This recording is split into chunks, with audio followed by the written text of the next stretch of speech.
Ilian Moria stood at the center of the high tribunal court, surrounded by rising tiers of pale blue stone. The circular chamber shimmered with harsh light from the skylight above, revealing every dust mote, every flicker of a breath. Yet the only movement she could feel was inside her chest, a rhythm she had learned to silence in public long ago. Today, it thrummed like a storm. A single chain bound her wrists in front of her, its texture smooth, almost ornamental, but no one in the gallery above was mistaking it for anything but a symbol of guilt. The kind they wouldn't let her forget, no matter the outcome. Ilian Moria, citizen of Valoran district, former resident of the 7th Arts Quarter, intoned the magistrate in a voice like dry wood, "You stand accused of treason against the Adranic Tribunal, theft of sealed diplomatic records, and intent to incite rebellion through illicit transmission of said materials to foreign powers." His eyes, like most tribunal judges, were hidden behind opaque silver lenses, the so-called impartial gaze.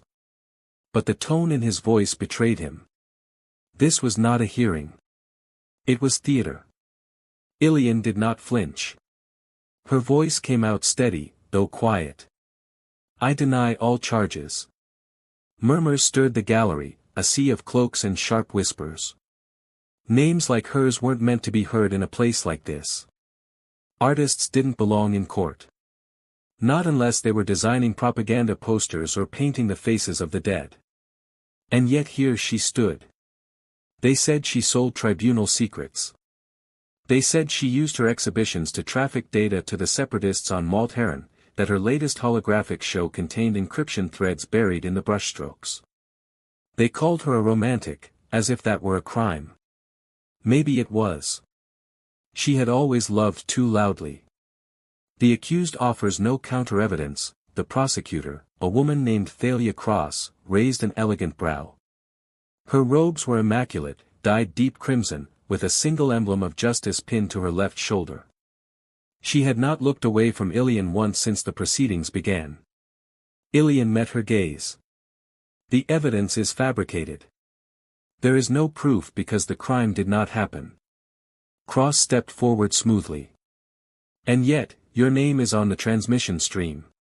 Your biometric ID was verified. 3 independent signal logs tracked the source directly to your studio. Shall we pretend those don't exist?" Ilian took a breath. Not to stay calm, she had moved past calm weeks ago, but to find her balance in a room built to destroy her. "Those logs could be altered," she said. "You know that. And why would someone frame you?" Thalia tilted her head. "An artist? A woman with no history of activism, no documented political affiliations? The tribunal has no interest in persecuting civilians for nothing." That was the moment. The moment she knew nothing she said would matter. The trial wasn't for justice. It was for the cameras. For the empire's need to prove that rebellion came from within, even from the softest hearts. Especially from the soft ones.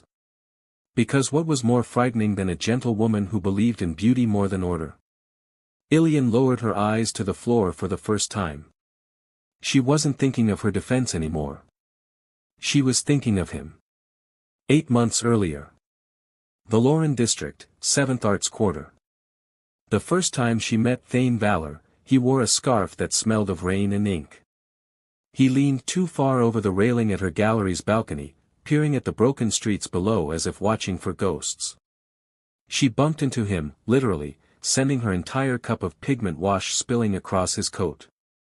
"Gods," she had gasped. "It's fine," he said, smiling before she could apologize. "I was overdue for a new color palette anyway." He didn't laugh at her nervous stammering. Didn't scold her. He asked about her work instead. How she used heat layering to bring depth to the flames in her painted skies. How she encoded music into visual structures. "You don't look like an art collector," she'd said, suspicious. "I'm not," he replied. "I'm just lost." "And your gallery was open." His smile had unsettled her, not because it was false, but because it felt like sunlight after a long winter. Over the weeks that followed, he returned. Never during peak hours. Always during storms. He brought her books from worlds she'd never visited. Stories of revolutions told in verse, myths painted on temple ceilings. He watched her paint, never saying much, but when he did speak, his words felt like brushstrokes themselves, slow, deliberate, full of meaning. They kissed for the first time on the night of the blue eclipse. The city had shut down for the holiday. No guards, no laws. Just shadow and firelight. He told her he'd have to leave someday. That he wasn't who she thought. "What are you then?" she'd asked, breathless, curled against him on the studio floor. "Something dangerous," he whispered. "To people who want the world to stay broken." Now. The tribunal courtroom. The door to the defendant's box slid shut with a hiss. The trial was adjourned for the day. The judges filed out in silence. Cross didn't look back. She never did. Ilian was escorted by two silent guards through the corridors of the tribunal complex. The air grew colder the farther they descended. Her cell was a glass chamber suspended halfway down the mountain face. A cruel piece of architecture, allowing the condemned a full view of the sky while being watched by drones from above. They left her without speaking. Ilian stood at the transparent wall and placed her palm against the glass. The air was heavy with salt. Storms were gathering. This was where he was supposed to find her. If he was alive. If he had ever really meant to come back. She leaned her forehead against the cold. Closed her eyes. "You paint me like I'm burning," he had said once, looking at her latest portrait. "Because you are," she replied. "You're never still. Never safe. Do you want me to be?" "No," she had whispered. "I just want you to survive the fire." Elsewhere. Unknown starport, outer territories. The transport shuttle was old. Rust clung to its bolts like dried blood. The figure stepping off it looked just as worn, clothes torn, hair longer than he'd ever worn it. Thane Valor moved like a ghost. His face was unfamiliar now, but his heart burned just the same. "You sure you want to go to Adra-Terrell?" the dockmaster asked. "Place is crawling with tribunal agents." "That's the point," he said. In his pocket, he carried a small data cube, the real evidence. The one that proved the messages had been forged, that someone wanted to destroy Ilian because she knew too much, or maybe just because she loved the wrong man. He should have never left. But now, she was about to be executed for something he had tried to stop. And he would not let her die alone. The ship was quiet. That was the first thing Thane noticed. Not the smell of coolant, not the faint rattle in the port thrusters, those were familiar. Expected. But the silence, the total, suffocating stillness, that was different. In all his years hopping systems, infiltrating diplomatic compounds, bargaining with double-tongued governors, the silence never bothered him. Until now. Now, it sounded like failure. Now, it sounded like her name echoing back at him. Ilian. He sat in the jump cabin, fingers steepled, eyes closed. The chair creaked beneath him, a relic from a better decade. A soft chime notified him they'd passed the last unmapped sector before the Adranic relay zone. From here on, surveillance would tighten. Every word, every transmission, every breath might be recorded. Tribunal satellites watched this space like vultures circling a dying world. And he'd walked straight into their sky. His pulse drummed slowly in his throat. He had no allies left on Adra-Terrell. No false identities the tribunal wouldn't already know. No safe houses that hadn't already burned. All he had was a memory. And a debt. 9 months earlier. Neres Prime, off-world diplomatic station, orbital sector 12. Thane had arrived under the codename Orenvel. He had been briefed to observe, report, and disappear. Simple. Routine. But something had gone wrong. They were discussing sanctions, sure. Trade lanes. Border raids. But underneath the chatter, something else was moving. Tribunal ambassadors whispering too closely. Sealed cases exchanged without records. Hidden messages buried in negotiation lines. Thanes's informant, a former tribunal linguist named Tellus, had warned him, they're preparing something. I don't know what yet. But they're consolidating control. Even artists. Poets. Anyone who inspires. They want to silence the heart before it speaks. Thane had taken the files. Encoded them. Sent them to only one person. Ilian. He trusted no one else. But something happened after that. His ship was sabotaged. Tellus was killed. And the last message he sent was only half a warning, if I go, it's to protect you. He'd spent the next 7 months surviving on fractured routes, slipping through backwater ports, hiding behind names that weren't his. His face, once known in high halls of diplomacy, was now scrawled on the underside of bounty boards. Not for betrayal. Not for espionage. For love. Now. In-flight corridor, approaching Adra space. He stood at the starboard viewport, the lights of the system beginning to glimmer in the distance. Adra surface sparkled like a jewel, beautiful and cruel. A woman joined him there. Pilot. Lean. Cybernetic eye glinting with pale blue light. Her name was Now. She'd flown smugglers and fugitives and fallen generals. She didn't ask questions unless there was blood. You sure you want to do this? She asked. Thane nodded. I'm not going there to survive.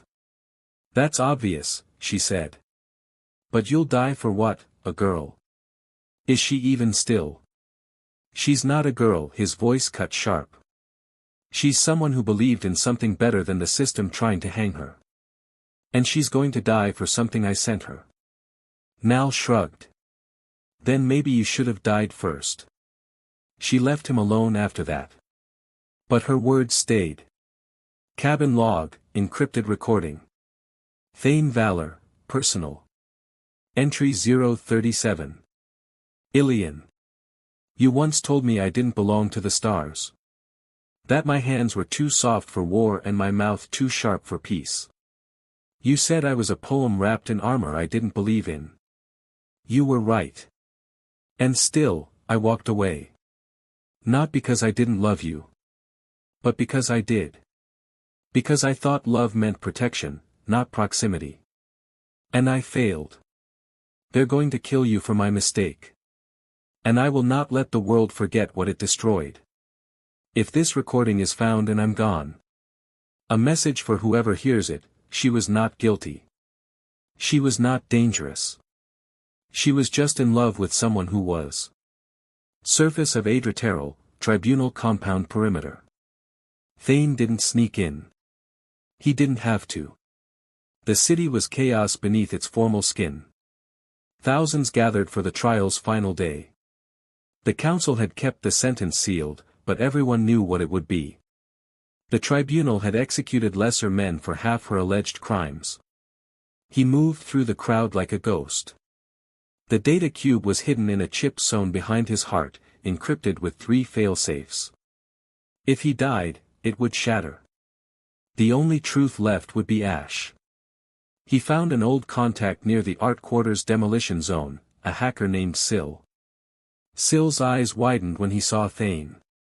You're supposed to be dead. Not yet. Do you know what it'll cost to get you inside? I don't care. I need access to the tribunal's broadcast stream. Live. You planning to shoot someone? No, Thane said. Just the truth. High Tribunal, 12th hour.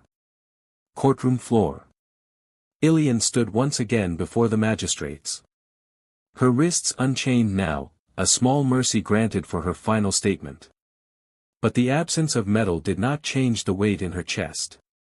You may speak before judgment is passed, the magistrate said. Ilian looked at the crowd. At the blinking cameras. At the hundreds watching from afar. She took a breath. I do not regret what I created, she said. My art. My love. My defiance. If that is the crime, then let me be condemned by truth, not convenience. The magistrate shifted. You do not deny the signal came from your hand. I deny the hand was mine, she said. You deny the love affair with Thane Valor. She closed her eyes. I affirm it. Gasps. Murmurs. Someone cursed. The name hadn't been spoken aloud since he'd vanished. And I affirm that he was not the traitor you claim. Suddenly, a screen lit up on the tribunal's main broadcast wall. The prosecutor shouted. Who authorized? A voice came through the chamber speakers. This is Thane Valor. And she is innocent. Outside the courtroom, relay signal interference. Syl was sweating. We've got 30 seconds, he snapped. Thane stood still, staring at the monitor as his own recorded image, his confession, played to the galaxy. All the files attached. Every document that proved the tribunal had tampered with the logs. That they had used her as a scapegoat. It's not enough, he said. What do you mean? We just exposed the Empire's lie. It's not enough unless she walks out. And then the alarm started to howl. Tribunal chamber, moments later. The screen shut off. Armed guards stormed in. End this, a magistrate shouted. Seal the verdict. Enact sentence. Ilian didn't blink. The gallery was chaos. People screaming. Guards pushing back journalists. Someone threw a protest banner. Another lit fire to a press pass. And then, from the far doors, a figure stepped in. Dirty coat. Bruised lip. Eyes like thunder. Stop. The voice stopped the room. Ilian turned slowly. And there he was. Thane. Alive. Real. And for a moment, no one moved. They always said Adra was built for silence. Wide courtyards. Hollow pillars. Ceremonial staircases that didn't echo footfalls unless they were meant to. It was a city sculpted for solemnity, for reverence and order. But on this day, as Thane Valor stepped into the courtroom alive, with the weight of proof in his hands and love in his eyes, silence shattered like glass. The public chambers erupted. Dozens of tribunal guards stormed forward. Gasps turned to roars. Holocams flickered in and out, scrambling to catch his face. And somewhere near the back, Miral Dawn pressed 2 fingers to her lips, trying not to cry. Not for him. For her. Ilian Moria. 3 weeks earlier. City of Velstram, Outer Archives. Miral had come to the archives to request a copy of her late husband's military file. She had not expected to see a holographic portrait of a woman standing trial for treason displayed at every terminal. Ilian Moria, said the archivist. Artist. Suspected sympathizer. Miral had narrowed her eyes. This artist, she's the one from the Fire Sky exhibit, isn't she? Yes, the archivist replied coldly. Her show was taken down. Too many anti-tribunal sentiments hidden in the layers. Miral had said nothing. But something in her chest had stirred. Now. Tribunal Square, Adra. Who the hell is that? One of the protesters shouted. Thane Valor, another answered. He was dead. He's not anymore. Miral stood at the outer edge of the crowd, her hands in the pockets of her coat, watching everything, the way guards hesitated, unsure if this was an arrest or a scandal. The way officials scrambled for damage control. But what she watched most was Ilian. Her posture had shifted. She didn't cower. She didn't cry. She stood as if a cathedral had risen around her spine. 20 minutes later. Holding wing, tribunal compound. The court had been cleared. Proceedings paused. Thane was taken into private custody, Not as a prisoner but as a security risk. The tribunal could no longer pretend he didn't exist. Ilian was escorted to a private chamber to rest. Muriel pulled strings to get past the barricades. It helped that she wore the uniform of a tribunal widow, a crest that still carried political weight. She found a corridor empty except for 2 guards and a sealed room. "You don't have clearance," one guard said. Muriel held up her badge. "I'm not here as a politician. I'm here as a witness." "A witness to what?" She didn't answer. The door opened. Interior, witness chamber. Ilian sat cross-legged on a low bench, her arms wrapped around herself. Her wrists were raw from the trial shackles. She looked up as Muriel entered. "I don't know you," she said, voice calm. "No," Muriel replied. "But I know you." Ilian studied her. "How?" "I saw your Fire Sky exhibit 3 years ago. It made my daughter weep. It made me feel something I thought I'd buried." Ilian blinked. "And that brought you here?" Muriel approached slowly, careful not to seem threatening. "No, what brought me here was the sound of your voice in that courtroom.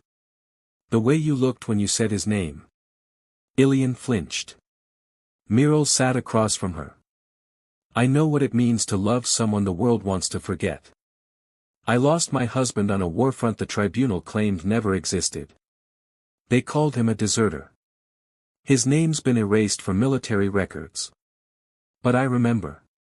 Ilian's voice cracked, just a little. "I loved Thane.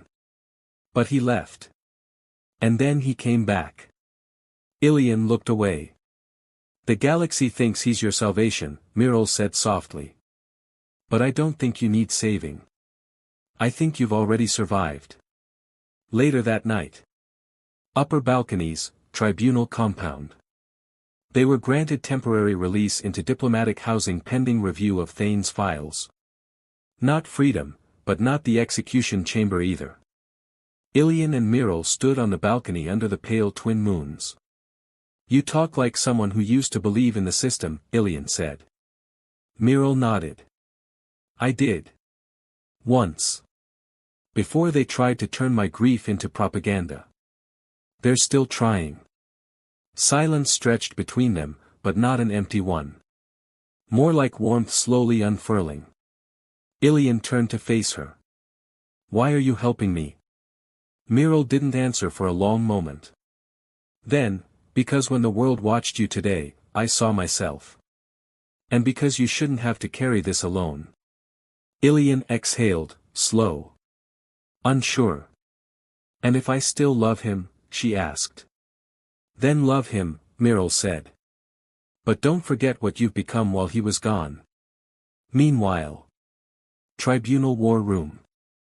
Thane sat across from the council's legal advisors, his face bruised, but his voice steady. "You lied," he said, as the last data file decrypted in front of them. "You forged communications. Used her as a shield for your own operations. You have no idea what kind of storm you've started," one official hissed. "You should worry more about the one I stopped," he replied. "And what do you want in exchange for your silence?" Thane stood slowly. "I don't want silence," he said. "I want her name cleared. Her freedom returned. And a public retraction." "Never." "Then prepare to lose everything."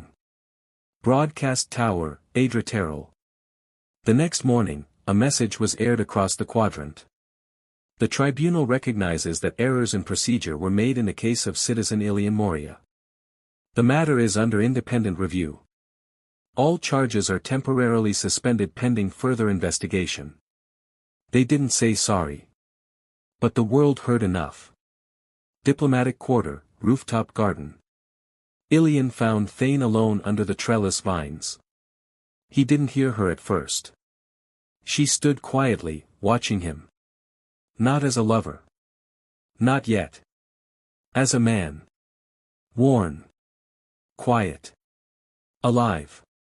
"You're either the bravest or stupidest person I've ever known," she said. He looked up.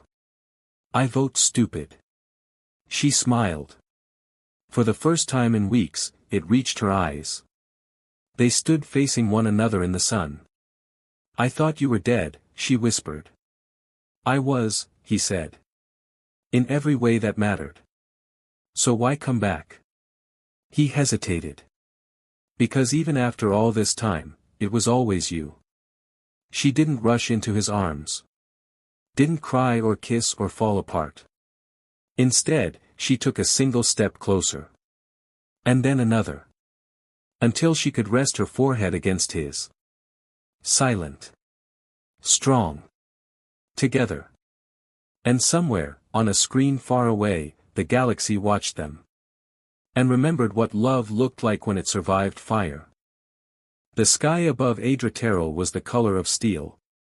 Gray, waiting to bleed. The kind of morning that made people walk faster, hold their breaths, brace for something, even if they didn't know what. Inside the tribunal tower, the tone matched the sky. Silence had returned like a wound scabbed over. Public protests had been pushed back. Media access restricted. Even Thane Valor, after shaking the empire with one broadcast, had vanished again from public view. The trial of Ilian Moria had resumed, now stripped of the glamour and noise. No more live feeds. No more murmurs of the people. Only final words. Final decisions. Final breaths. Ilian sat straighter than ever. She no longer feared death. But she did fear what might be remembered of her after she was gone. 3 days before. Vescary Plains, old satellite outpost. The wind howled through rusted towers. A shuttle, long disused, touched down awkwardly in the sand. From it emerged a man draped in a neutral robe, hunched slightly but still taller than he should have been. His name had been wiped from the tribunal rolls 20 years ago. But the world once called him Eles Arvin, Chief Justice of the First Ethics Tribunal.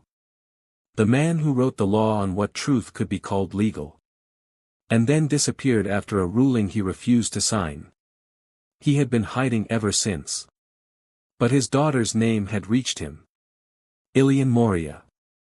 And the moment he heard it, the silence of 2 decades fractured. Now. Tribunal courtroom, dawn. Do you wish to make a final statement before judgment is passed? The magistrate asked. Ilian rose slowly. Her breath didn't shake this time. I will not beg, she said. I will not plead. But I will remind you, history listens even when courts do not. The magistrates conferred. A ritual, nothing more. The sentence had already been decided days ago, perhaps even before the trial began. And yet. Before the lead judge could speak, the doors at the far end creaked open. Unusual. And then footsteps. One. Steady. Unfamiliar. And then a voice that had once commanded the tribunal itself, gravel worn smooth by time. Before you pass judgment, hear mine. Every head turned. Ilian blinked. For a moment, her heart forgot how to beat. Father, she breathed. He walked past the guards without resistance. Without invitation. He stood before the judges not like a ghost, but like the man they used to call, the conscience of the court. Eles Arvin, one magistrate whispered, stunned. Yes, he said. You thought me dead. Or afraid. You were wrong on both counts. Outside, Tribunal Square. Miral Dawn pushed through the cordon just in time to hear the whispers. Someone's interrupted the sentence, a guard muttered. A former high judge, another said. Miral froze. Not for the tribunal. For the look she saw on Ilian's face through the window. Something more painful than fear. Recognition. Inside, courtroom floor. This is irregular, the magistrate snapped. So is executing your own citizens for loving the wrong man, Eles replied calmly. You are not recognized. Then listen as a man, not a judge. He turned to the gallery, empty of press, but not of memory. My name is Ales Arvin, he said. And 20 years ago, I left this court because I could no longer believe in the laws we wrote. I return not for myself. Not to reclaim reputation. But because that woman, he looked at Ilian, voice breaking just slightly, is my daughter. The magistrates froze. Ilian's breath hitched. But Ales kept going. I taught her truth. Art. The power of voice. And when she chose to speak it with paint and light and fire, you called it rebellion. You call it sedition. But what you really fear, he looked each judge in the eyes, is memory. He reached into his coat and placed a memory shard on the tribunal desk. It glowed. Projected. Images filled the room. A sealed conversation. Signed orders authorizing illegal surveillance on civilian artists. A decision to use Thane Valor's transmission to fabricate a case, and pin it to a known figure for maximum political impact. Ilian. Gallery hallway, observation deck. Miral watched the scene unfold in stunned silence. Guards didn't move. They were too unsure of protocol now. This was no longer a court. This was a reckoning. Gods, she whispered. They tried to bury her, said a voice beside her. She turned. Thane stood there, bruised but alive, his eyes fixed on the court below. And now they'll wish they had buried me instead. Courtroom, minutes later. The files are verified, Ales said, turning away from the projection. Unaltered. Authenticated. They prove what many already suspect, this trial is not about treason. It is about control. Silence. No judge spoke. Not even the lead magistrate. Ilian, now standing again, turned to face them all. You have two choices, she said. You can clear my name. Or you can silence me. But either way, her voice rose, steel-wrapped, the world has already heard. A pause. A breath. Then. Charges suspended indefinitely, the lead magistrate said, voice hollow. Pending a full review of evidence. It wasn't a pardon. But it was enough. Outside the tribunal, dusk. Ilian stood at the edge of the steps, the wind moving through her hair. Her wrists were bare. No chains. Miral approached quietly, stopping beside her. How do you feel? Ilian smiled faintly. Like the fire just started. And your father? Ilian turned slightly. He stood off to the side, speaking to Thane in low tones. The two men did not embrace. But they didn't walk away either. He came for me, she said. So did I, Miral replied. Ilian looked at her then, full, really seeing her. Not as a stranger. Not as an ally. But as something else. Something unspoken. I know, she said. That night, old gallery, 7th quarter. It had been closed for months. Shuttered after her arrest. Left to dust. But the door opened again. Ilian stood in the middle of the ruined space. She ran her fingers along the walls. Paint flakes. Cracked canvas. Remnants of who she used to be. Thane stood in the doorway behind her. You're free, he said. No, she whispered. I'm awake. She didn't turn to him. I loved you, she said. But part of me died waiting. I know. Do you still? I've never stopped. He reached for her hand. And for the first time, she let him take it. But she didn't lean in. She didn't fall. She simply stood beside him. Equal. And then another light entered the room.